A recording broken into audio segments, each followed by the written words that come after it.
भारत में कोरोना संक्रमण के फैलने को लेकर डब्ल्यूएचओ ने दो फैक्टर की अहम भूमिका बताई है। डब्ल्यूएचओ का कहना है कि भारत में दो चीजों के चलते कोरोना वायरस फैला है, धार्मिक और राजनीतिक इवेंट के चलते।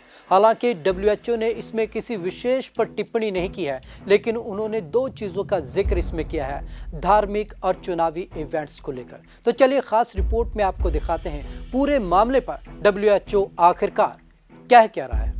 देश में कोरोना संक्रमण तेजी से फैलने की प्रमुख वजहों में से पिछले महीने हुए चुनाव और कुंभ भी हैं। ये बात विश्व स्वास्थ्य संगठन की रिपोर्ट से भी साबित हो गई। कोरोना को लेकर डब्ल्यूएचओ की तरफ से बुधवार को जारी अपडेट में कहा गया कि भारत में कोरोना संक्रमण बढ़ने के पीछे कई संभावित वजह हैं।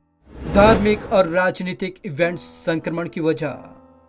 हालांकि डब्ल्यूएचओ ने किसी इवेंट का नाम तो नहीं लिया, लेकिन कहा कि कई धार्मिक और राजनीतिक इवेंट्स में भारी भीड़ जुटाना भी संक्रमण बढ़ने की वजहों में शामिल है। इन इवेंट्स में कोताही बरती गई।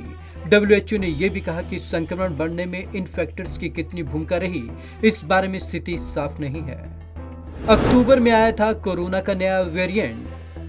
डब्ल्यूएचओ का कहना है कि भारत में कोरोना का B.1.617 वेरिएंट पहली बार अक्टूबर 2020 में सामने आया था। यह कोरोना के मामले और मौतों में दोबारा बढ़ोतरी से B.1.617 और B.1.1.7 जैसे कुछ दूसरे वेरिएंट को लेकर कई सवाल खड़े हो गए।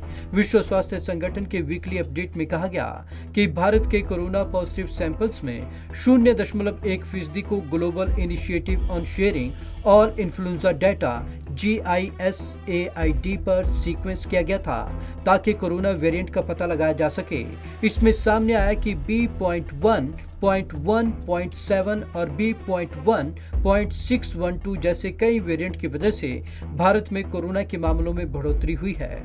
कोरोना के B.1.617 वेरिएंट की ग्रोथ ज्यादा।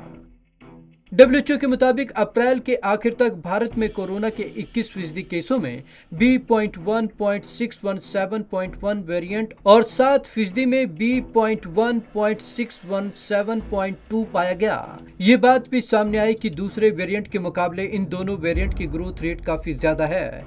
विश्व स्वास्थ्य संगठन के मुताबिक भारत के बाद B.1.617 के सबसे ज्यादा मामले ब्रिटेन में आए हैं। पिछले हफ्ते दुनिया भर में आधे केस भारत के। दुनिया भर में कोरोना की स्थिति को लेकर विश्व स्वास्थ्य संगठन का कहना है कि पिछले हफ्ते संक्रमण के नए मामलों और मौतों में थोड़ी कमी आई है। इस दौरान 55 लाख नए केस आए और 90,000 लोगों की जान गई। कुल केसों में 50% मामले और 30% मौतें भारत में हुई। पिछले हफ्ते साउथ ईस्ट एशिया में कुल मामलों में 95% भारत के थे और कुल मौतों में 93% भारत में हुई थी। भारत ने जल्दबाजी में खोल दिया देश। वहीं अमेरिकी राष्ट्रपति के मुख्य मेडिकल सलाहकार और शीर्ष संक्रामक रोग विशेषज्ञ डॉक्टर एंथनी फाउची ने अमेरिकी सांसदों को कोविड महामारी से बिगड़ते हालात पर भारत की गलतियों से सीख लेने की नसीहत दी। डॉक्टर फाउची ने कहा कि भारत ने गलत धारणा बनाई कि वहां कोविड-19 खत्म हो गया और समय से पहले ही देश को खोल दिया, जिससे वहां ऐसा गंभीर संकट पैदा हो गया। Bureau report, Punjab Kesari TV. तो अमेरिका ने अपने देशवासियों को भी एक संदेश दिया है और अपने राजनेताओं को भी ये संदेश दिया है कि जिस तरीके से भारत ने बड़ी गलती की देश में लॉकडाउन को एकदम खोलकर, उस तरीके से अमेरिका उससे सबक ले और ऐसी गलती करने से बचे।